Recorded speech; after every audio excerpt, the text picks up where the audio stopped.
नमस्कार, आज की बात में आपका स्वागत है। आज जिस रिपोर्ट से मैं आज की बात की शुरुआत करने वाला हूं, उसे सुनकर आपकी रूह कांप जाएगी। तस्वीरें देखकर आपको यकीन ही नहीं होगा कि हमारे समाज में कैसे कैसे दरिंदे पलते हैं। बात करीब 6 महीने पहले की है। एक मासूम लड़की की निर्मम हत्या की है और यह हत्या उसके बॉयफ्रेंड ने की। लेकिन आज जब इस केस की डिटेल सामने आई तो सुनने वालों के रोंगटे खड़े हो गए। यह दिल दहलाने वाली कहानी आफताब और श्रद्धा की है। ये दोनों दिल्ली में लिव इन पार्टनर के तौर पर रहते थे। श्रद्धा और आफताब की मुलाकात डेटिंग साइट के जरिए हुई। फिर दोनों मुंबई के कॉल सेंटर में साथ साथ काम करने लगे। लड़की के परिवार वाले इस रिश्ते से नाखुश थे। श्रद्धा अपना घर परिवार छोड़कर आफताब के साथ रहने लगी। कुछ दिन मुंबई में रही और फिर दिल्ली आ गई। उसने आफताब के लिए अपने परिवार वालों से सारे संबंध तोड़ दिए, लेकिन वो फेसबुक पर अपनी तस्वीरें पोस्ट करती रहती थी। श्रद्धा के परिवार वाले अपनी बेटी की तस्वीरें फेसबुक पर देखकर संतोष कर लेते थे। ये सोचकर चुप रह जाते थे कि चलो कम से कम बेटी ठीक ठाक है। लेकिन 5 महीने पहले श्रद्धा फेसबुक से गायब हो गई। परिवार वाले बेटी की याद में तड़पने लगे। पिता बेटी की तलाश में भटकने लगे। और आज पुलिस ने जो खुलासा किया उसे सुनकर उनका कलेजा फट गया। पुलिस ने बताया कि श्रद्धा लिव इन में रहते रहते परेशान हो गई थी। वो आफताब से बार बार शादी करने के लिए कहती थी। इसी बात को लेकर दोनों में झगड़ा होता था। पुलिस के मुताबिक 18 मई को आफताब और श्रद्धा के बीच काफी झगड़ा हुआ। इस झगड़े के दौरान आफताब ने मुंह दबाकर श्रद्धा को मार डाला, उसकी हत्या कर दी। हत्या करने के बाद उसने आरी से श्रद्धा के शरीर के 35 टुकड़े किए। इन टुकड़ों को रखने के लिए उसने बाजार से एक नया फ्रिज खरीदा। फ्रिज में रखे इन 35 टुकड़ों से आफताब हर रोज 2-2 टुकड़ों को मेहरौली के जंगलों में फेंक देता था, यह सोचकर कि लाश के टुकड़े जंगली जानवर खा जाएंगे, किसी को पता भी नहीं चलेगा, हत्या का कोई सबूत नहीं बचेगा। सामने छतरपुर की पहाड़ी एरिया है जहां वो रहता था, और जैसे ही आप रोड क्रॉस करेंगे, रोड क्रॉस करते ही मेरे पीछे ये छतरपुर का जंगल है। अंदर ले जाकर मैं आपको दिखाने की कोशिश करता हूं कि किस तरीके से बताया जा रहा है कि रात को 2 बजे के आसपास जो है वो अपने घर से निकलता था। प्लास्टिक की थैलियों में वो जो उसने 35 टुकड़े किए थे श्रद्धा की बॉडी के, उन 35 टुकड़ों में से कुछ टुकड़ों को उन प्लास्टिक की थैलियों में रखकर रात को 2 बजे निकलता था ताकि किसी को पता ना लगे। और सीधा वो ये जंगल का रास्ता जो है, क्योंकि उसकी कॉलोनी के पास ये जंगल का रास्ता पड़ता है और अभी दिन में ही ये एरिया इतना सुनसान है, तो रात में आप अंदाजा लगा सकते हैं कि यहां पर कोई भी मौजूद नहीं रहता होगा। इसी का फायदा उठाया आफताब ने, और फायदा उठाकर वो सीधा इस जंगल में पहुंचता था। 1-2 दिन नहीं बल्कि बॉडी को ठिकाने लगाने के लिए 18 दिन वो लगातार अपने घर से इन जंगलों में आता रहा। ये वो एरिया है, और इन्हीं एरियो में से जब मुंबई पुलिस ने दिल्ली पुलिस को इन्फॉर्म किया, दिल्ली पुलिस ने जब आफताब को D93 मकान यानी कि छतरपुर का जो D93 मकान है उससे जब पकड़ा, उसके बाद उससे पूछताछ की, तो पूछताछ में ये चौंकाने वाला खुलासा किया आफताब ने कि इस जंगल के अंदर उसने श्रद्धा के बॉडी पार्ट्स को छिपाया है। यहां पर अभी इतनी स्मेल आ रही है, जैसे जैसे हमने एंट्री की है। ये पूरा एरिया है। इसी एरिया में अंदर इस तरफ जहां पर दिल्ली पुलिस आफताब को लेकर पहुंची थी, यहां पर पैकेट्स के अंदर श्रद्धा की बॉडी के करीब 12 से 15 टुकड़े, जो कि अलग अलग जगहों पर फेंके हुए थे। करीब 18 दिन से वो ये काम कर रहा था। पुलिस ने करीब 12 से 15 जो शरीर के टुकड़े थे उन्हें बरामद किया है। जिस लड़की की बॉडी के टुकड़े टुकड़े करके आफताब जंगल में फेंक आया था, आफताब उस लड़की को साथ साथ जीने की कसम खाकर मुंबई से दिल्ली लाया था। 26 साल की श्रद्धा मुंबई के मलाड की रहने वाली थी। श्रद्धा और आफताब दोनों मल्टीनेशनल कंपनी के कॉल सेंटर में काम करते थे। लेकिन श्रद्धा के परिवार वाले दोनों के रिश्ते को पसंद नहीं करते थे, इससे नाराज थे। आफताब के साथ श्रद्धा पहले मुंबई में लिव इन में रही। इसके बाद आफताब 8 मई को श्रद्धा को दिल्ली लेकर आया। एक दिन वो पहाड़गंज के होटल में रुके और उसके बाद छतरपुर इलाके में एक फ्लैट किराए पर लिया और 18 मई को सिर्फ 10 दिन के बाद श्रद्धा की निर्मम हत्या कर दी गई। इस बीच वो श्रद्धा के साथ हिमाचल घूमने भी गया था। यानी आफताब मर्डर की प्लानिंग करके ही श्रद्धा को दिल्ली लाया था। पता यह चला कि श्रद्धा का परिवार उसके साथ कांटेक्ट में नहीं था, लेकिन वो अपने क्लासमेट लक्ष्मण नाडर के साथ संपर्क में थी। श्रद्धा ने अपने दोस्त लक्ष्मण को बताया था कि आफताब उसके साथ मारपीट करता है। एक बार उसने यहां तक कहा था कि आफताब उसे मार डालेगा। इसके कुछ दिन बाद श्रद्धा का लक्ष्मण के साथ संपर्क खत्म हो गया। यह दिल दहलाने वाला मामला कभी सामने ना आता। यह हत्यारा बच जाता अगर श्रद्धा का दोस्त लक्ष्मण नाडर अलर्ट ना होता। लक्ष्मण ने श्रद्धा के बारे में जानकारी हासिल करने की तमाम कोशिशें की, लेकिन जब कुछ पता नहीं चला तो उसने श्रद्धा के परिवार वालों से संपर्क किया, उन्हें बताया। पुलिस में रिपोर्ट की गई, तब जाकर 5 महीने बाद जांच शुरू हो पाई। ये बात है लगभग अगस्त से मुझे ऐसा चिंता होने लग गई कि ये अभी लास्ट 2 महीने पहले उसने कांटेक्ट किया था। उसके बाद अगस्त का महीना हो गया, अभी तक उसके साइड से कोई रिप्लाई आया नहीं, मेरे किसी भी टेक्स्ट का रिप्लाई आया नहीं, फोन स्विच ऑफ आ रहा था। So that is when it became a point of concern for me कि I should actually start reaching out to people and ask whether okay. So मुझे दूसरों को, मेरे फ्रेंड सर्कल में कॉमन फ्रेंड्स है, उनको मैंने पूछना चालू किया।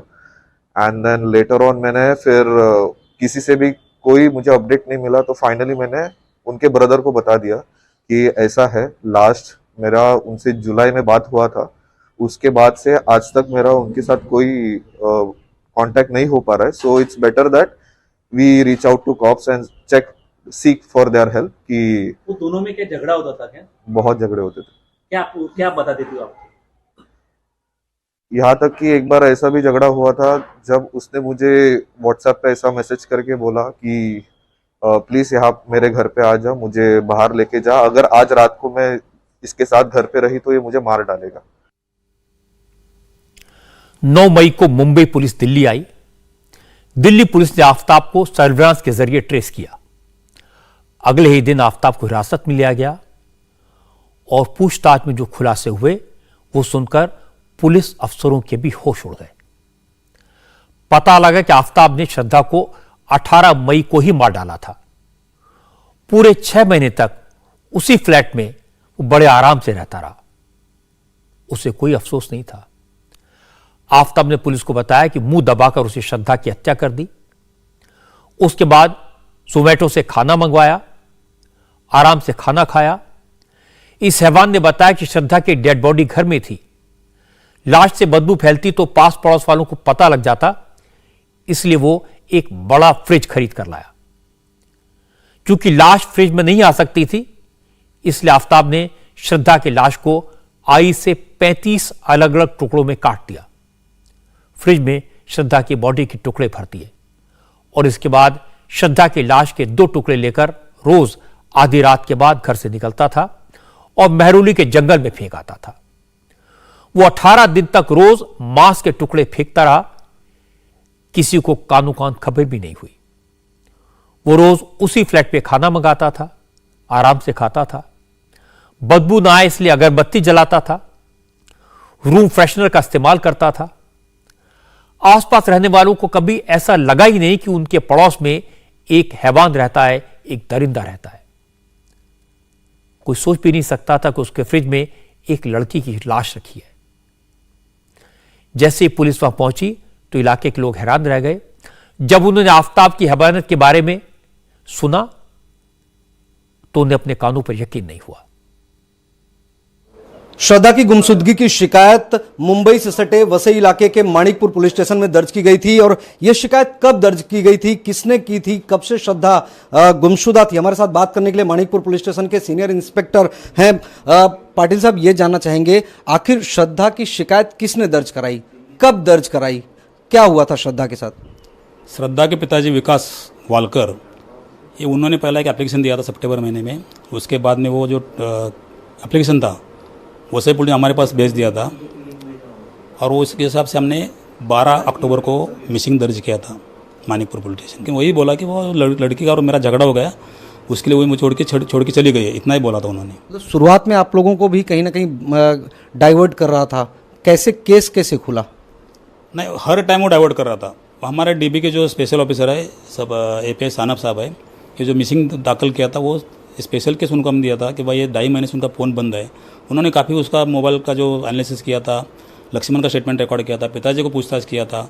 वो हिसाब से हमें डाउट था कि भाई इधर कुछ ना कुछ उधर घटना हो सकता है, उस हमने इंक्वायरी किया था। तो फिर हमने वो केस यहाँ का जो मिसिंग जब मालूम पड़ा कि वहाँ से मिसिंग है तो सब हमने डिटेल्स लेके सब एनालिसिस करके पूरा अपना जो सीनियर ऑफिसर्स है उनसे सब डिस्कस करके पूरा फाइल उधर हमने डिसाइड किया। और ये साहब खुद उधर गए थे और वहाँ का एड्रेस वेरीफाई किया। जब मालूम पड़ा सच में रहते लिव रिलेशन में, तब ये इन्वेस्टिगेशन उधर ट्रांसफ़र किया है। और बाद में वो हमारा दिल्ली का टीम और हमारा ये महाराष्ट्र पुलिस सानप और हमारा टीम वो जॉइंटली उधर वो एड्रेस पे जाकर वो लड़के को लेके आए, उधर पूरा डिटेल इंक्वायरी किया। सामने ये बात आ गई, तब उसके पिताजी का बयान लेके दाखिल गुना किया और अभी वो लोग आगे इन्वेस्टिगेशन कर रहे हैं। आफताब की तस्वीरें देखकर कोई यकीन नहीं करेगा कि इस इंसान के भीतर एक हैवान रहता है। आफताब ने फ्लैट में श्रद्धा का कत्ल किया, लाश के टुकड़े टुकड़े किए, लाश को घर में रखा, लेकिन उसके लाइफस्टाइल में कोई बदलाव नहीं हुआ। वो रोज उसी तरह खाना मंगवाता रहा, रोज उसी तरह उसी कमरे में सोता रहा जिसमें उसने अपनी दोस्त की निर्मम हत्या की थी। दिल्ली पुलिस ने आज बताया कि आफताब को अपने किए पर किसी तरह का कोई पछतावा नहीं है, उसके चेहरे पर किसी तरह की कोई शिकन नहीं है। इस दरिंदे ने भागने की कोशिश नहीं की, उसे यकीन था उसने जो किया उसके बारे में कभी किसी को कुछ पता नहीं लगेगा, क्योंकि उसने सारे सबूत मिटा दिए थे। अब दिल्ली पुलिस एक एक करके सबूत इकट्ठे कर रही है। पुलिस को श्रद्धा की बॉडी के कुछ पार्ट्स मिले हैं और यह सोचकर दिल रो उठता है कि कोई इतना निर्दयी, इतना क्रूर कैसे हो सकता है। और पुलिस की त्रासदी देखिए, वो श्रद्धा की बॉडी के पार्ट ढूंढने के लिए जंगल जंगल की खाक छान रहे हैं, सबूत इकट्ठे कर रहे हैं ताकि इस दरिंदे को कड़ी से कड़ी सजा दिलाई जा सके। पूरा मामला ये है कि एक लड़का लड़की मुंबई से यहाँ पर आए थे, हमारे PS मेरोली के एरिया में रहते थे। और कुछ दिनों पहले लड़की के फादर को ऐसा लगा कि लड़की आउट ऑफ रेडार हो गई है, तो he went to Mumbai police and registered a missing complaint. Mumbai police हमारे पास आई और हमने फिर उस मिसिंग को FIR करके हमने लीगल एक्शन इनिशिएट कर दिया। इसके अंदर मालूम चलता है जब हमने लड़के को फिर टेक्निकली अपना सर्विलेंस लगा के ढूंढा, लड़का हमने घर से पिक किया। उसके बाद लड़के ने स्टार्टिंग में बताया कि लड़की से कोई झगड़ा हुआ था, लड़की चली गई थी। बट थोड़ा सस्टेन्ड इंटरोगेशन के बाद मालूम लड़के ने एक्सेप्ट किया कि लड़की और उसके बीच में कभी एक झगड़ा हुआ और ही लॉस्ट कंट्रोल और फाइनली उसका मर्डर कर दिया। कब की ये घटना है? मर्डर मिड मई का मर्डर बताया है। उसके बाद बॉडी को कहां पर उसने ठिकाने लगाया, किस मॉडस ऑपरेंडी का इस्तेमाल किया? उसने उस लड़की की बॉडी को कट करके थोड़े दिन स्टोर भी करा फ्रिज में और कुछ पार्ट्स सीक्वेंशियली अपना अलग अलग जगह पे फेंकता रहा। कितने दिन तक जो है बॉडी के पार्ट्स फेंके और कितने पार्ट्स है इसकी? कुछ महीनों तक उसने पार्ट्स जब तक डिस्पोज करता रहा, ये पूरा प्रोसेस कुछ महीनों तक चला। आफताब ने जिस बेरहमी से श्रद्धा के शरीर के टुकड़े टुकड़े किए, उसको आरी से काटा, उसके बारे में जिसने भी सुना सन्नाटे में आ गया। न कानों सुनी पर भरोसा करने को जी चाहता था, न ही आंखों देखे सबूत मानने को दिल तैयार होता था। जो लड़की अपना घर बार छोड़कर, परिवार वालों से लड़कर आफताब से प्यार के कारण दिल्ली आ गई, जो श्रद्धा सारे रिश्ते नाते तोड़कर लिव इन रिलेशनशिप में रहने लगी, आफताब ने उसके ही टुकड़े टुकड़े कर दिए। सब लोग पूछ रहे हैं ये कौन से संस्कार हैं जो किसी इंसान को इतना बेरहम, इतना पत्थर दिल बना देते हैं। आफताब के दिलो दिमाग में ऐसी बातें कहां से आई कि अपनी जीवन साथी पर आरी चलाते हुए उसके हाथ नहीं कांपे। और दूसरी बात यह कि आजकल लोगों में कानून का डर खत्म हो गया है। यह कड़वा सच है कि लाख कोशिशों के बावजूद बलात्कार और हत्या के आरोपी छूट जाते हैं। या तो उन्हें सजा नहीं मिलती है तो बाद में माफ हो जाती है। कोर्ट में केस लड़ने में इतना पैसा, इतना वक्त लगता है कि अच्छे की हिम्मत टूट जाती है। ट्रायल इतना लंबा चलता है कि हिम्मत वालों की भी सांस फूल जाती है। अपराधियों के पास बचने के ऑप्शंस कई सारे हैं। सजा दिलाने की कोशिश करने वालों के रास्ते लिमिटेड हैं। इसलिए जो हत्या करते हैं उन्हें न उम्र कैद का खौफ है, न फांसी का डर। इसीलिए ऐसे केसेस को टुकड़ों टुकड़ों में ना देखकर पूरे सिस्टम के बारे में सोचने की जरूरत है। पुलिस की जांच को लेकर अदालत के प्रोसेस के बारे में विचार करने की जरूरत है। अपराधियों की मानसिकता पर चोट करने की जरूरत है। उनके दिलो दिमाग पर कानून का डर पैदा करने की जरूरत है। वरना कल को कोई और श्रद्धा किसी और आफताब के हाथों इसी तरह बेरहमी से मारी जाएगी और हम शर्मसार होकर देखते रहेंगे। अब चलते हैं सियासत की दुनिया में। आज मैनपुरी लोकसभा सीट से डिंपल यादव ने समाजवादी पार्टी के उम्मीदवार के तौर पर नॉमिनेशन फाइल कर दिया, लेकिन इस मौके पर मुलायम सिंह यादव के परिवार में दरार दिखाई दी। दो बड़ी बातें हुई। रामगोपाल यादव ने कह दिया कि अपर्णा यादव उनके परिवार की मेंबर नहीं है। अपर्णा से समाजवादी पार्टी या मुलायम सिंह के परिवार का कोई लेना देना नहीं है। दूसरी तरफ रामगोपाल यादव ने इशारों इशारों में कहा कि शिवपाल यादव झूठ बोल रहे हैं। रामगोपाल ने कहा कि डिंपल यादव को मैनपुरी की लोकसभा सीट से टिकट शिवपाल से पूछ कर दिया गया है, जबकि शिवपाल यादव एक बार नहीं कई बार कह चुके हैं कि डिंपल यादव को टिकट मिलने की खबर उन्हें मीडिया से मिली। ऐलान होने के बाद उन्हें पता लगा कि डिंपल मैनपुरी से चुनाव लड़ेगी। हालांकि रामगोपाल यादव, अखिलेश यादव, डिंपल यादव, धर्मेंद्र यादव और तेज प्रताप यादव सबने दावा किया कि पूरा परिवार एक है। चुनाव कैंपेन में पूरा परिवार एक साथ एकजुट दिखाई देगा। किसी तरह का कोई मनमुटाव नहीं है, किसी तरह का कोई झगड़ा या विवाद नहीं है। लेकिन नॉमिनेशन के टाइम शिवपाल यादव नहीं आए, वो खामोश हैं। न शिवपाल यादव ने अपने पत्ते खोले हैं और न बीजेपी ने अब तक अपने उम्मीदवार का नाम डिक्लेयर किया है। बीजेपी उम्मीदवार के नाम पर सस्पेंस है और शिवपाल यादव के रुख पर सस्पेंस है। अब शिवपाल क्या करेंगे, बीजेपी की रणनीति क्या होगी और अखिलेश यादव समाजवादी पार्टी के आखिरी गढ़ को बचाने के लिए क्या क्या कर रहे हैं, यह सब जानने की जरूरत है। लेकिन पहले आपको रामगोपाल यादव की बात सुनवाता हूं, जो कह रहे थे कि डिंपल को टिकट शिवपाल से पूछ कर दिया और अपर्णा यादव से उनके परिवार का क्या लेना देना। चुनाव तो चुनाव होता है, लेकिन हम उसको बहुत गंभीरता के साथ लड़ रहे हैं, लड़ेंगे और बड़े मार्जिन से जीतेंगे। कोई संदेह नहीं, कोई खटका नहीं किसी तरह का। तो लेकिन इस बार एक चीज और देख रहे हैं कि परिवार में बिखराव दिख रहा है। अपर्णा यादव बीजेपी में चली गई हैं, शिवपाल यादव का क्या हो, उनका रुख साफ नहीं है। इसका कुछ नुकसान होगा क्योंकि यहाँ शिवपाल से पूछ के ही टिकट दिया गया है, तो वो राजी और क्या है? प्रचार करेंगे डिंपल यादव और कोई परिवार में बिखराव। और जो पहला नाम आपने लिया था वो कौन से हमारे परिवार के सदस्य? पिछले चुनाव में देखा है कि मुलायम सिंह यादव जो 1996 से यहाँ पे चुनाव लड़ रहे थे, उनका मार्जिन बहुत कम हो गया वोट का। करीब 95,000 से कम वोट से वो जीते, जबकि पिछला चुनाव 3.5 लाख से ज्यादा से जीते थे। इसकी वजह तो उसका कुछ असर अब दिखाई देगा क्योंकि अब मुलायम सिंह यादव के बाद पहला चुनाव हो रहा है। नहीं, ऐसा है। पिछली बार ऐसा था, चुनाव चल रहे थे सभी और जिन लोगों पर जिम्मेदारी थी वो दूसरी जगह चले गए, तो जनता अपने आप वोट डले आई थी। तो अब की वोट ठीक तरीके से पड़ेंगे तो बहुत ज्यादा मार्जिन होगा पहले से, बहुत ज्यादा। लेकिन बीजेपी ये कह रही है कि इस बार पूरी ताकत जिस तरह से आजमगढ़ रामपुर छीना, अब से मैनपुरी भी वो छीन लेंगे।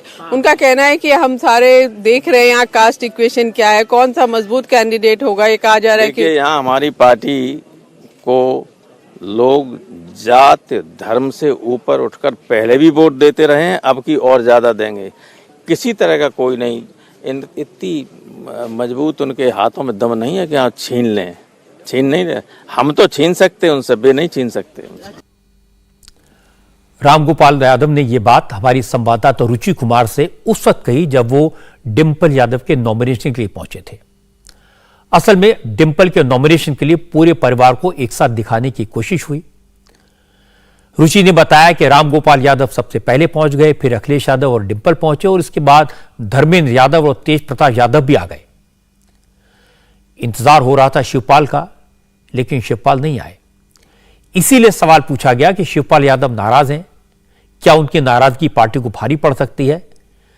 तो रामगोपाल ने कहा कि शिवपाल से पूछकर ही डिंपल को मैनपुरी से चुनाव लड़ने का फैसला हुआ। रामगोपाल ने कहा कि शिवपाल पहुंच जाएंगे, उनका बेटा तो आया है, लेकिन शिवपाल का बेटा भी दिखा नहीं। असल में शिवपाल के रुख को लेकर अखिलेश यादव परेशान है, क्योंकि मैनपुरी में नेताजी का दबदबा था, नेताजी के प्रति लोगों के मन में बहुत सम्मान था। लेकिन यह भी सही है कि मैनपुरी में शिवपाल यादव मुलायम सिंह के प्रतिनिधि रहे, ग्राउंड लेवल पर उनकी अच्छी पकड़ है।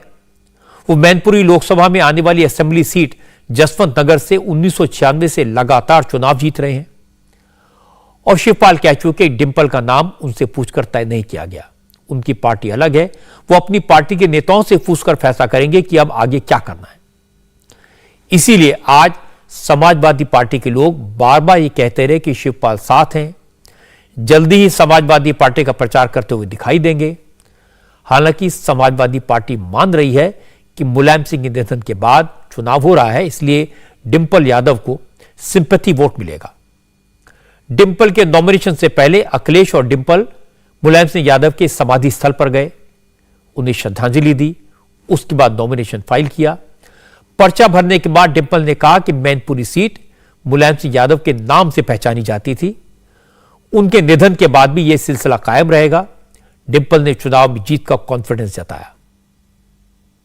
मैनपुरी ने नेताजी को पहचान दी और नेताजी ने मैनपुरी को पहचान दी। नेताजी का आशीर्वाद हमेशा मेरे साथ रहा है और मुझे पूरी उम्मीद है कि मैनपुरी की जनता का आशीर्वाद भी समाजवादी पार्टी के साथ रहेगा आने वाले चुनाव में।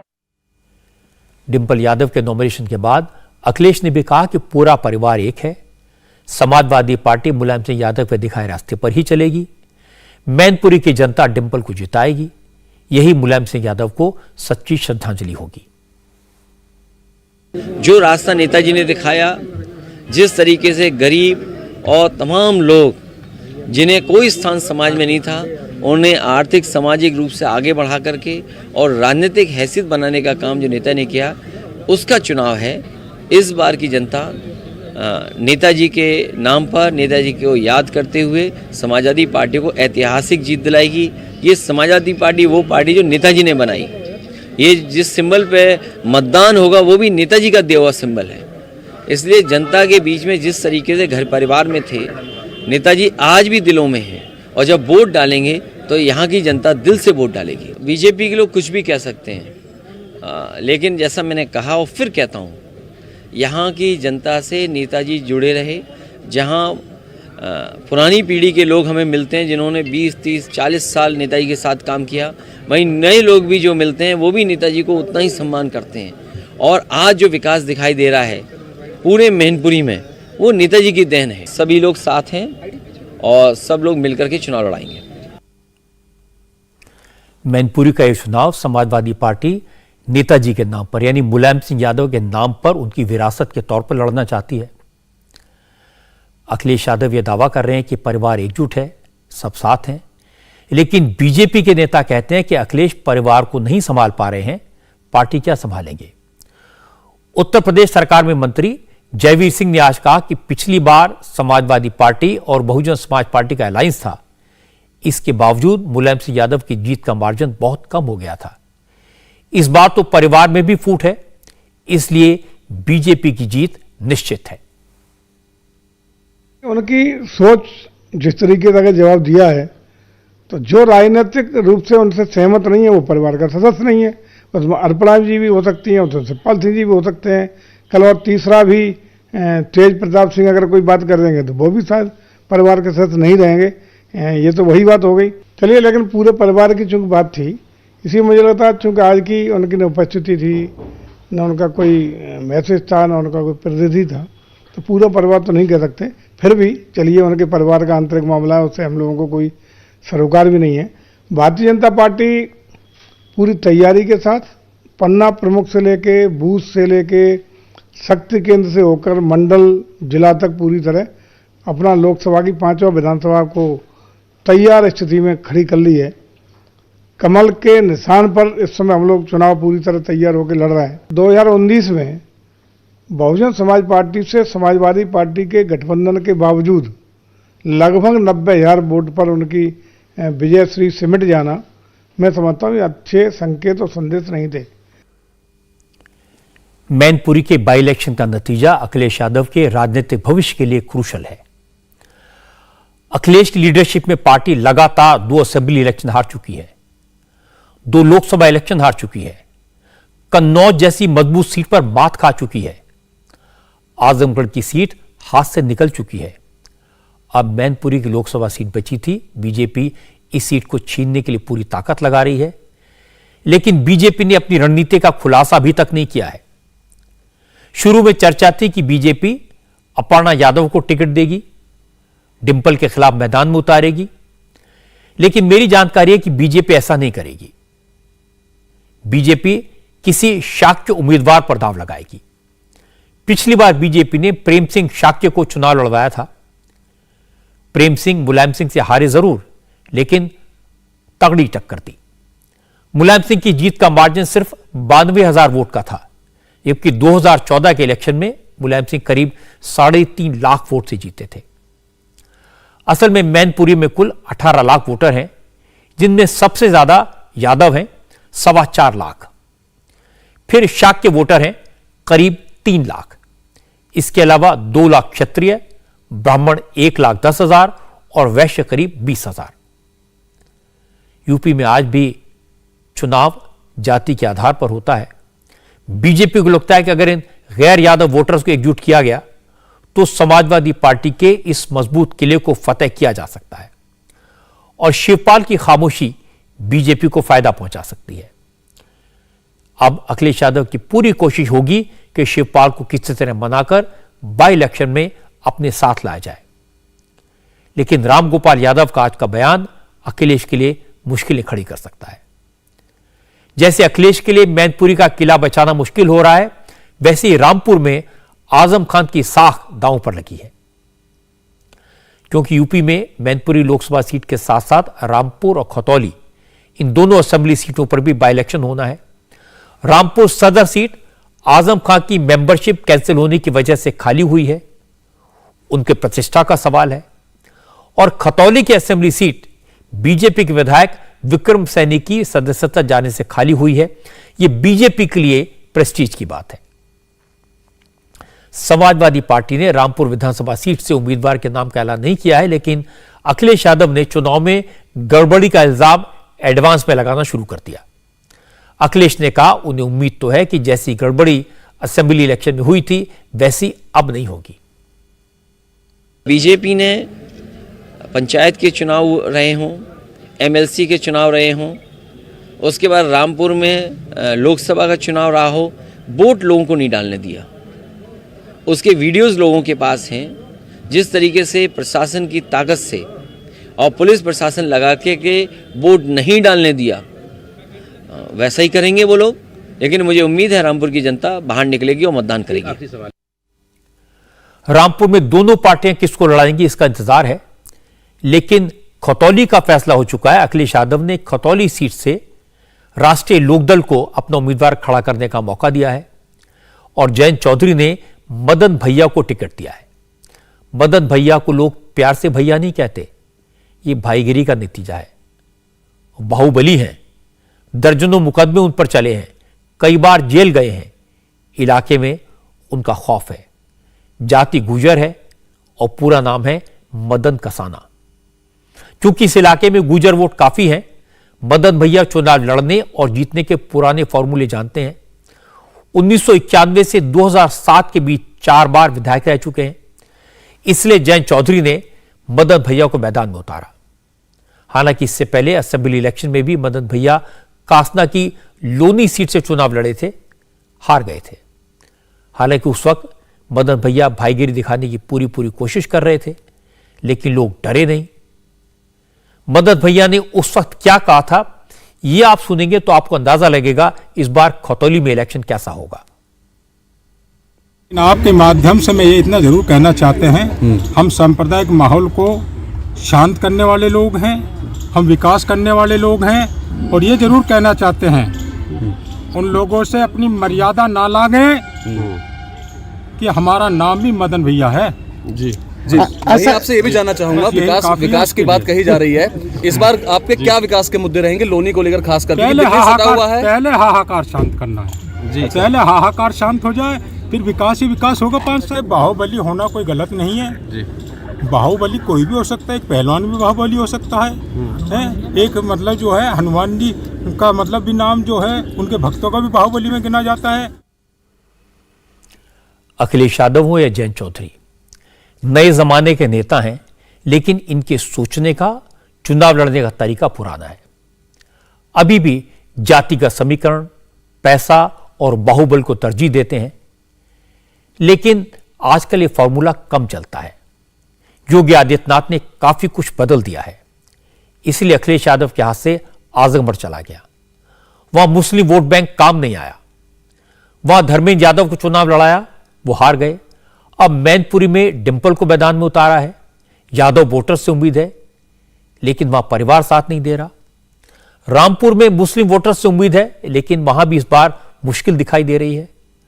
खतौली में बाहुबली को मैदान में उतारा है, लेकिन योगी आदित्यनाथ ने यह क्लियर मैसेज दे दिया है कि अपराधी, माफिया और बाहुबलियों की जगह जेल में है।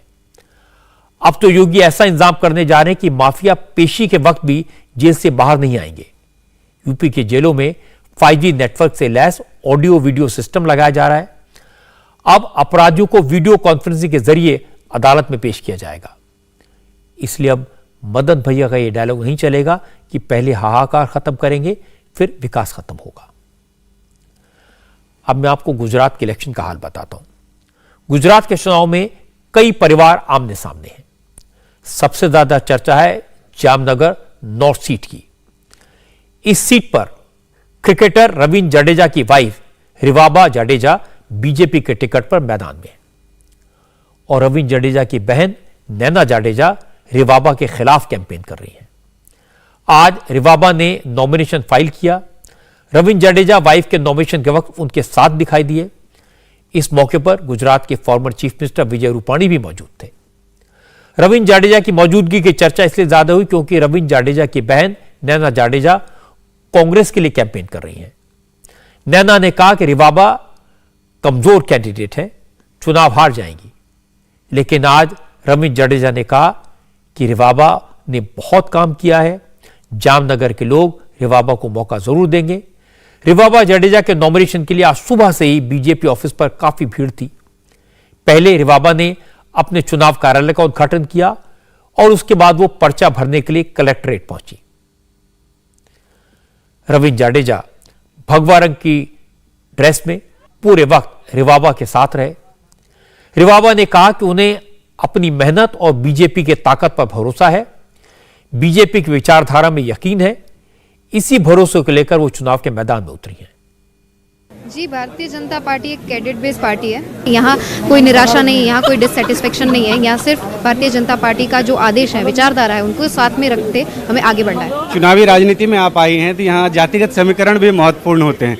कांग्रेस से जो कैंडिडेट हैं वो भी जडेजा हैं। क्या आपको लगता है कि वोटों का बंटवारा होगा? सपोर्ट कैसा देख रही हैं?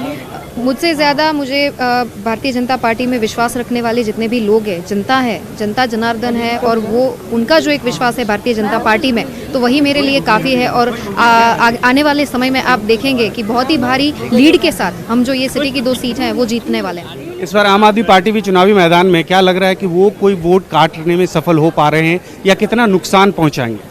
गुजरात की जनता ने ट्राइपोलर इलेक्शन जो मोड है उनका कभी स्वीकार किया ही नहीं है। तो ये सब थोड़ी जो बयानबाजी है फेसबुक ट्विटर के माध्यम से आप देख रहे हैं, बाकी जो रियल एक्सेप्टेंस है वो definitely not Bharatiya Janata party थी, हैं और रहेंगी। अब इस चुनाव में रविंद्र जडेजा जी आपके साथ हैं, कितना बड़ा सपोर्ट देखती हैं ये जानते हुए कि आपकी ननद आपके अगेंस्ट में है? एक मिनट करना था भैया, मैं हर जगह साथ में हूं, घर पे लेके इधर तक साथ में। रविंद्र जडेजा इंजरी की वजह से इंडियन क्रिकेट टीम का हिस्सा नहीं है, रिकवर कर रहे हैं और इस मौके का पूरा फायदा वो राजनीति में अपना काम से उठा रहे हैं। रविंद्र जडेजा ने कहा कि रिवाबा अपने करियर का डेब्यू कर रही हैं, उनका पहला मैच है, इसलिए वो हौसला अफजाई करने आए हैं। रविंद्र जडेजा ने कहा कि वो पत्नी के अलावा बीजेपी के दूसरे उम्मीदवारों के लिए भी कैंपेन करेंगे। नहीं, बिल्कुल ही भाजपा को सपोर्ट पूरा रहेगा और मेरी वाइफ को सपोर्ट रहेगा और बस उम्मीद ये है कि जामनगर के लोगों के लिए और भाजपा पार्टी को आगे रख के जितना हो सके जनता के लिए अच्छा काम करें और जो भी जनता की एक्सपेक्टेशन है उसको फुलफिल करें। औद्योगिक नगरी है यहाँ पे, यूथ को कैंडिडेट बनाना कितना महत्वपूर्ण है इसके लिए और यूथ का सपोर्ट कितना मिलेगा आपकी वाइफ? बिल्कुल ही, क्योंकि एक यूथ में एक अच्छा मैसेज जाएगा कि हर कोई पॉलिटिक्स को अलग नज़रिए से देखना स्टार्ट करेंगे, हर कोई इसमें इन्वॉल्व होंगे, हर कोई एक पॉजिटिव विचारधारणा के साथ देखने लगेंगे। तो एक सभी जनता के लिए अच्छा है और भाजपा पार्टी के लिए जो अपने प्रधानमंत्री मोदी साहब है उनका जो विज़न है कि सबका साथ सबका विकास, तो वो सूत्र के साथ आगे बढ़ेंगे तो सभी जनताओं का अच्छा होगा और भाजपा पार्टी का नाम और विकास के जरिए और आगे होगा। गुजरात में और जो बीजेपी की कैंडिडेट हैं उनके लिए भी आप प्रचार करेंगे? बिल्कुल बिल्कुल, अगर मुझे मौका मिलेगा तो मैं बिल्कुल प्रचार करूंगा। रविंद्र जडेजा की यूथ में, यंग लोगों में काफी अपील है, बीजेपी को उसका फायदा होगा। हालांकि रविंद्र जडेजा की बहन नैना जाडेजा ने कहा कि रिवाबा की जीत तो मुश्किल है। असल में नैना जाडेजा जामनगर में कांग्रेस के नेता हैं और नैना को उम्मीद थी कि कांग्रेस बार जामनगर नॉर्थ सीट से उन्हें मैदान में उतारेगी। अगर उतारती तो उनका मुकाबला अपनी भाभी से होता, लेकिन कांग्रेस ने विपिन सिंह जाडेजा को टिकट दे दिया। नैना अब कांग्रेस के उम्मीदवार के लिए कैंपेन कर रही हैं। नैना ने कहा कि इस सीट पर बीजेपी कभी नहीं जीती।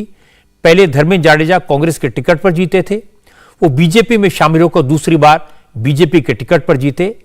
इस बार बीजेपी ने उनकी जगह रिवाबा को टिकट दिया है। धर्मेंद्र जाडेजा के मुकाबले रिवाबा कमजोर उम्मीदवार हैं, यह कहा नैना ने। मैं कांग्रेस में से हूँ, प्रदेश लेवल पर मेरा ओहदा है और मुझे रिस्पॉन्सिबिलिटी दी गई है। अभी यहाँ पे विपेंद्र सिंह को टिकट दी गई हुई है, पर हम सब यही मान रहे हैं कि वो हमें मिली है। हम ऐसा सोचकर ही अभी चल रहे हैं और उनके लिए कार्य कर रहे हैं। यहाँ पे 78 विधानसभा में हर एक कार्यकर जुटा हुआ है, सुबह से लेकर शाम तक प्रचार में लगे पड़े हैं और डेफिनेटली हमें विश्वास है कि हम बहुत अच्छे रिजल्ट लेके आएंगे। और अगर बात की जाए, आपने जैसे पूछा कि क्या आपको क्या लगता है, तो हमने पहले भी यही बताया था आपको कि वो बहुत ही वीक है।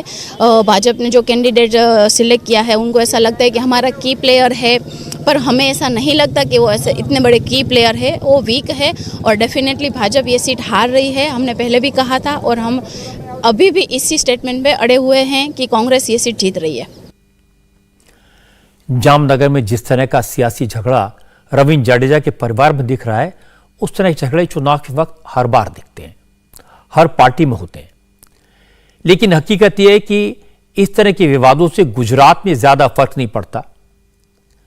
रिवाबा भी जामनगर में मोदी के नाम पर, उनके काम पर चुनाव लड़ रही हैं। पूरी भारतीय जनता पार्टी ये चुनाव नरेंद्र मोदी के नाम पर लड़ रही है। कांग्रेस की उम्मीद इस बात पर टिकी है कि अगर टिकट न मिलने से बीजेपी के नाराज नेता धर्मेंद्र सिंह जाडेजा इंडिपेंडेंट कैंडिडेट के तौर पर लड़े तो शायद कांग्रेस को फायदा मिल जाए। लेकिन आज मैंने अपने संवाददाता निर्णय कपूर से गुजरात के सियासी माहौल के बारे में बात की, तो उन्होंने कहा कि एक परिवर्तन दिखाई दे रहा है कि अब केजरीवाल उतने जोश में दिखाई नहीं दे रहे जितने पहले दिखाई दे रहे थे, उतने बड़े बड़े दावे नहीं कर रहे जितने पहले कर रहे थे। और नई डेवलपमेंट यह हुई है कि असदुद्दीन ओवैसी ने अब गुजरात की तरफ बड़े जोश खरोश के साथ रुख किया है। ओवैसी जितने ज्यादा बोल रहे हैं उससे बीजेपी और कांग्रेस दोनों को परेशानी हो रही है, क्योंकि अब मुसलमानों की बात नहीं करते। ओवैसी मुसलमानों के साथ साथ पिछड़ों, दलितों और आदिवासियों की बात भी करने लगे हैं। इससे बीजेपी की टेंशन बढ़ गई है। ओवैसी आजकल जनरल कैटेगरी के गरीबों को आरक्षण देने के नरेंद्र मोदी के फैसले की बात भी करते हैं और इससे आरक्षण को खत्म करने की दिशा में पहला कदम बता रहे हैं। सूरत की रैली में ओवैसी ने चिल्ला चिल्ला कर कहा, अगर दलितों ने, आदिवासियों ने, पिछड़ों ने अब बीजेपी को वोट दिया तो आरक्षण से हाथ धो बैठेंगे। बीजेपी आरक्षण को खत्म कर देगी। मैं मिसाल देकर आपको बता रहा हूं अपने दलित भाइयों को, आदिवासी भाइयों को और ओबीसी भाइयों को, ये दो बॉटल आपके सामने है, ये दो बॉटल आपके सामने है। ये एक बॉटल में शेड्यूल कास्ट भाइयों को मिलेगा 17% और शेड्यूल ट्राइब भाइयों को शायद 7% मिलेगा और ओबीसी भाइयों को 27% मिलेगा इस एक बॉटल से। और इस बॉटल से 10% हिस्सा मिलेगा अपर कास्ट के लोगों को इकोनॉमिक वीकर सेक्शन ग्राउंड के नाम पर। अब गुजरात के दलित भाइयों को, आदिवासी भाइयों बहनों को और ओबीसी के हमारे जिम्मेदारों को सोचना है कि एक बॉटल से 3 लोगों को अपना हिस्सा मिलना है और मोदी सरकार ने एक बॉटल से 10% इकोनॉमिक वीकर सेक्शन के नाम पर रिजर्वेशन दे दिया। अब आप बताइए कि कौन आपका हमदर्द है, कौन आपसे आपका हक छीनना चाह रहा है। और इसीलिए मैंने उस वक्त पार्लियामेंट में कहा था कि कानून बाबा साहिब अंबेडकर के ख्वाबों को चूकना-चूर करेगा। यह कानून भारत के आईन के ऊपर एक फ्रॉड है और इसी कानून को सुप्रीम कोर्ट ने पास किया। अब आपको फैसला करना है। अगर आप भाजपा को वोट देंगे तो याद रखिए मुस्तकबिल में कास्ट बेस रिजर्वेशन खत्म हो जाएगा। भाजपा के लोगों को मेरी आज के भाषण के बाद रात भर सर में दर्द होगा, पेट में दर्द होगा। और याद रखिए आने वाले सालों में भाजपा और आरएसएस की यही कोशिश है कि दलितों से, आदिवासियों से, ओबीसी समाज का कास्ट बेस रिजर्वेशन खत्म करके रख दिया जाए। ये बात इनको समझना है। अगर आप भाजपा को वोट देना चाहेंगे दे दो, मगर याद रखो आज आपको रिजर्वेशन मिल रहा है, कल नहीं मिलेगा। बीजेपी और आरएसएस कहेगी कि गरीबी के नाम पर रिजर्वेशन मिलना चाहिए। इसके बाद ओवैसी ने कांग्रेस और केजरीवाल की क्लास ली। उन्होंने कहा कि बिल्किस बानो के गुनहगारों को बीजेपी रिहा करवा देती है, दंगों के मुजरिम के परिवार वालों को बीजेपी टिकट देती है, लेकिन न कांग्रेस के नेताओं का मुंह खुलता है, न छोटा रिचार्ज कुछ बोलता है। ओवैसी ने कहा कि मुसलमानों का वोट सबको चाहिए, लेकिन मुसलमानों के मुद्दों से किसी को कोई सरोकार नहीं है। भाजपा को बताना पड़ेगा कि नरोडा पाटिया में 1000 के करीब लोगों को जान से मार दिया गया था, तो जो शख्स पर कोर्ट ने उम्र कैद की सजा सुनाई, वो मनोज कुलकर्णी आज जेल से निकलकर भाजपा ने उसकी साहबजादी को टिकट दिया, वो उसके लिए कैंपेन कर रहा है। मोदी जी, ये आपका सबका साथ सबका विकास है, भाजपा की सरकार है। बिल्किस बानो तुम्हारी बेटी भी है, तुम्हारी बहन भी है, तुम्हारी सब कुछ है। तुम सोचो थोड़ी देर के लिए, अगर बिल्किस तुम्हारी बेटी होती, उसकी असमत रेजी, उसका रेप किया जाता, वो प्रेग्नेंट थी जब उसका रेप हुआ, 3 साल की बेटी को उसके सामने शहीद कर दिया गया, उसकी मां को, उसकी साथ में खवातीन की इज्जत लूटी गई, उनका कत्ल कर दिया गया। अगर आज बिल्किस के दर्द को आप नहीं समझेंगे तो कौन समझेगा बताओ। जिन लोगों ने बिल्किस से बर्ताव किया, नरेंद्र मोदी ने दिल्ली में बैठकर ये ऑर्डर पास कर दिया कि जिन्होंने बिल्किस का जिंदगी को बर्बाद कर दिया, बिल्किस की बेटी को खत्म कर दिया, उसकी मां की इज्जत लूट ली, उन लोगों को छोड़ दिया भाजपा ने, उन लोगों को छोड़ दिया। वो आ गए दोबारा माशरे में। बताओ, जो मुझ पर तनकीद करते कि ओवैसी की पार्टी खड़े होने से भाजपा का फायदा होता है क्या? तुम्हारी जबानें गूंगी क्यों हो जाती है जब बिल्किस का नाम आता है? कौन लड़ेगा बिल्किस के लिए? बिल्किस कोई मुसलमान का मुद्दा नहीं, बिल्किस कोई हमारी महिलाओं का मुद्दा नहीं, बिल्किस भारत की महिलाओं का, भारत की अजमत का मुद्दा है। ओवैसी ने कहा कि बीजेपी तो मुसलमानों की शिनाख्त, उनकी पहचान, उनकी आइडेंटिटी खत्म करने पर आमादा है। ओवैसी ने कहा कि बीजेपी ने चुनाव जीतने पर गुजरात में यूनिफॉर्म सिविल कोड लागू करने का वादा किया है। यूनिफॉर्म सिविल कोड आया तो मुसलमानों की तहजीब, उनका कल्चर खत्म हो जाएगा। भाजपा ने कहा कि हम गुजरात में यूनिफॉर्म सिविल कोड लेकर आएंगे। क्यों लाएंगे यूनिफॉर्म सिविल कोड? ताकि आपकी तहजीब को, आपकी शनाख्त को, आपकी हर चीज को खत्म करके रख दिया जाए। अगर आपकी कोई चीज जिंदा आपको रखती है तो आपकी तहजीब, आपकी शनाख्त, जो भारत के संविधान के आर्टिकल 29 से आपको प्रोटेक्शन मिलता है। पूछो ये छोटा रिचार्ज से जो गारंटी कार्ड की बात करता है, बोलो यूनिफॉर्म सिविल कोड पर, बोलेगा इस पे नहीं बोलेंगे। बिल्किस पर बोलो तो बोलेगा नहीं बोलेंगे बिल्किस के ऊपर। हम भाजपा से पूछना चाह रहे हैं, यूनिफॉर्म सिविल कोड आप ला रहे हैं तो डिस्टर्ब एरियाज एक्ट क्यों नहीं खत्म करते आप, जिसको आप लोग गुजरात में अशांति एरिया कहते हैं ना, हाँ, आसान धारा कहते हैं। आसान धारा हटना चाहिए, नहीं हटना चाहिए? बोलो, अरे हाथ उठाकर बोलो।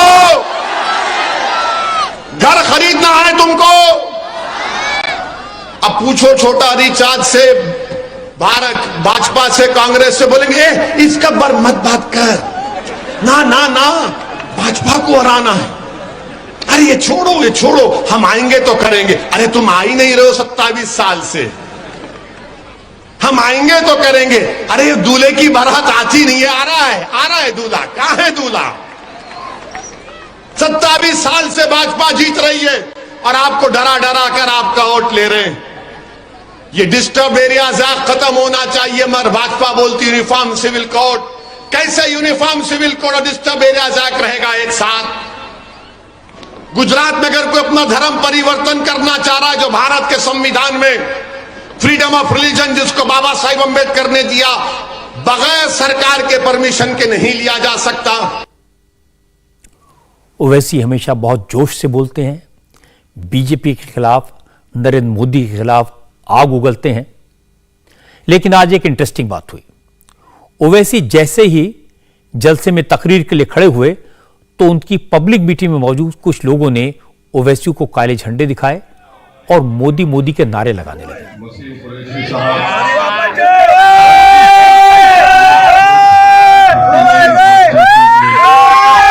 हालांकि इसके बाद ओवैसी के सपोर्टर्स ने तुरंत जवाब दिया।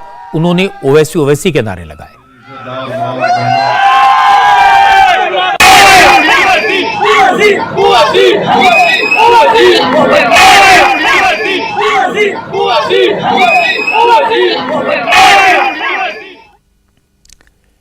एक बात नोटिस करने वाली है, ओवैसी की तकरीरों में उनका रुख अचानक बदला है। वो अब मुसलमानों के अलावा दलितों, पिछड़ों और आदिवासियों की बात भी करने लगे हैं। ओवैसी समझ गए हैं कि सिर्फ मुसलमानों के वोट के जरिए उनके भरोसे गुजरात में नहीं हो सकता। अगर गुजरात में उन्हें सीटें जीतनी हैं तो मुसलमानों के साथ साथ कुछ दूसरे समुदाय के लोगों का साथ भी जरूरी है। इसलिए अब ओवैसी दलितों और आदिवासियों की तरफ हाथ बढ़ा रहे हैं और उन्हें यह कहकर डरा रहे हैं कि अगर बीजेपी आई तो आरक्षण खत्म हो जाएगा। आज महाराष्ट्र में सियासत हुई महिलाओं के सम्मान के मुद्दे पर। बीजेपी के एक नेता ने एनसीपी के लीडर जितेंद्र अवार्ड पर बस सलूकी का इल्जाम लगाया और जितेंद्र अवार्ड के खिलाफ मुंबई पुलिस ने दफा 354 के तहत एफआईआर दर्ज कर ली। इस महिला का इल्जाम है कि ठाणे में बने फ्लाईओवर के उद्घाटन के वक्त जितेंद्र अवार्ड ने उनके साथ मिसबिहेव किया। इस घटना का वीडियो भी महिला ने पुलिस को दिया है, जिसके आधार पर पुलिस ने जितेंद्र अवार्ड के खिलाफ केस दर्ज किया।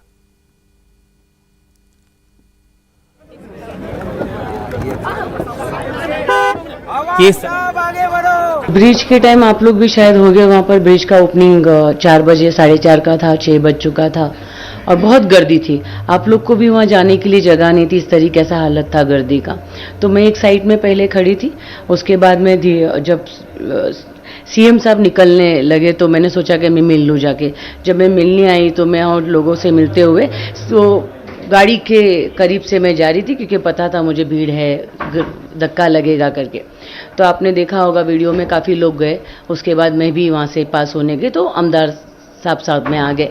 तो बस वो जानती हूँ स्थानिक आमदार है करके एक स्माइल निकल गया, वो सेकेंड्स देखा होगा मैं वहाँ हूँ करके। उनको पता नहीं क्या हुआ, उन्होंने मुझे पकड़ा, काय मदे मदे करते मन उन्होंने मुझे साइड में धक्का दे दिया। जो सामने है, जो वीडियो में है, वही मैंने रखा और पुलिस के डीसीपी के पास गई मैं पहला दायरे, जब मेरे को ये फुटेज भी मिला और तो मैं गई। केस दर्ज होने के बाद एनसीपी के नेता जितेंद्र नवाड़ के सपोर्ट में खड़े हो गए। मुंबई में प्रोटेस्ट शुरू हो गए। जितेंद्र नवाड़ ने असेंबली की मेंबरशिप से इस्तीफा देने का ऐलान कर दिया। अपना इस्तीफा शरद पवार को भेज दिया। जितेंद्र नवाड़ का कहना है कि 72 घंटे के अंदर 2 झूठे मुकदमे उन पर दायर किए गए हैं, लेकिन जिस तरह से पुलिस ने बिना जांच किए, बिना वीडियो देखे 354 के तहत एफआईआर दर्ज की है, ये गहरी साजिश है। जितेंद्र नवाड़ ने गिरफ्तारी से बचने के लिए ठाणे सेशन कोर्ट में एंटीसिपेटरी बेल की एप्लीकेशन भी फाइल की है। अभी भी आपको बताता हूं कि दुनिया का कोई कलम मुझे रिपोर्ट लगता है लगाया जाएगा, उसे कोई फर्क नहीं पड़ता, क्योंकि मैं लड़ने वाला हूं। लेकिन 354 की लड़ाई किससे लड़े?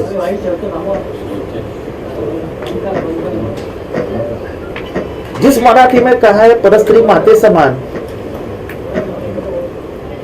उसमें मैंने स्त्री का सम्मान करने की एक भूमिका महाराष्ट्र की इस भूमि ने हमें सिखाई है और मेरी कोई गलती भी नहीं। मैं आप देखिए उस पर वो वीडियो देखिए, मैं क्या बोल रहा हूं। पुलिस ने तस्दीक भी नहीं ली वो वीडियो देखने की। अगर पुलिस वो तस्दीक लेती वो वीडियो देखने की और उसके शब्द बराबर लगा देती तो पुलिस को भी समझ में आता कि इसने किया क्या है। महाराष्ट्र में आजकल माहौल यह है कि हर छोटी छोटी बात पर एफआईआर होती है। हर छोटी बड़ी बात सियासी बयानबाजी का कारण बन जाती है और यह दोनों तरफ से हो रहा है। एक तरफ एकनाथ शिंदे की शिवसेना और बीजेपी है, तो दूसरी तरफ उद्धव की सेना और एनसीपी। कभी कभी कांग्रेस भी पिक्चर में आ जाती है। सामान्य हालत होते तो शायद घटनाएं इतना बड़ा स्वरूप न लेती, लेकिन महाराष्ट्र में आजकल टकराव की राजनीति हो रही है। दोनों तरफ से एक दूसरे को नीचा दिखाने की लगातार कोशिश होती रहती है। इसलिए आने वाले दिनों में आपको ऐसी और घटनाएं देखने को मिलेंगी। आज की एक और बड़ी खबर यह है कि प्रधानमंत्री नरेंद्र मोदी G20 देशों के शिखर सम्मेलन में हिस्सा लेने के लिए आज इंडोनेशिया के शहर बाली पहुंच गए। बाली में G20 की प्रेसिडेंसी भारत को मिलेगी। अगले 1 साल तक इंडिया G20 का अध्यक्ष रहेगा। G20 देशों में दुनिया की 2/3 आबादी रहती है। वर्ल्ड के टोटल प्रोडक्शन में 85% कंट्रीब्यूशन G20 देशों का है। ग्लोबल ट्रेड में G20 देशों की कुल हिस्सेदारी 75% है। इस वक्त दुनिया के सामने कई बड़े संकट हैं। कोरोना महामारी के बाद ज्यादातर देशों की इकोनॉमिक ग्रोथ रुक सी गई है। अमेरिका और यूरोप मंदी का खतरा फेस कर रहे हैं। ब्रिटेन जबरदस्त आर्थिक संकट का सामना कर रहा है। इसके अलावा यूक्रेन वॉर की वजह से और चाइना के एग्रेसिव रवैये की वजह से भी दुनिया के सामने कई चैलेंजेस हैं।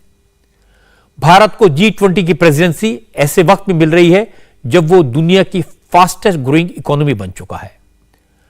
अपनी प्रेसिडेंसी के दौरान भारत विकासशील देशों के पक्ष को और मजबूती से आगे बढ़ाएगा।